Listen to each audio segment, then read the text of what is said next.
घर के सहन में नीम का दरख्त आज कुछ ज्यादा ही खामोश था, जैसे उसे भी एहसास हो कि आज इस घर की रौनक, उसकी चहचहाती चिड़िया, अपने नए आशियाने को जा रही है।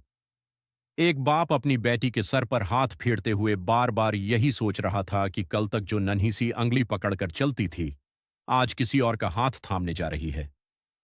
अबू, आप रो रहे हैं? बेटी ने मुस्कुराते हुए पूछा, मगर उसकी अपनी आंखें भी नम थीं। बाप ने फौरन चेहरा दूसरी तरफ कर लिया। नहीं बेटा, बस आंख में कुछ चला गया है। मगर हकीकत ये थी कि एक बाप का दिल भर आया था।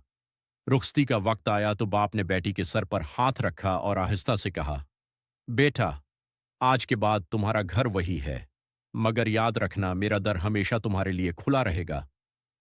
फिर उसने दामाद की तरफ देखा।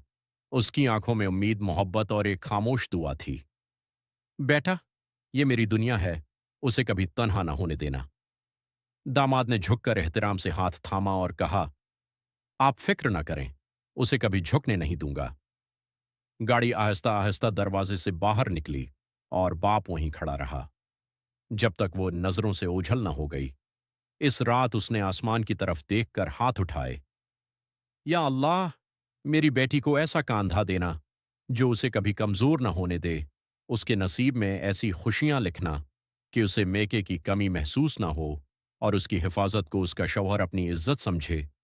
हुआ में जैसे एक सुकून सा फैल गया, जैसे दुआ कबूल हो गई हो। कुछ महीनों बाद जब बेटी वापस आई, उसके चेहरे पर एक अलग ही नूर था। वो खुश थी, बहुत खुश। बाप ने दिल ही दिल में कहा, शुक्र है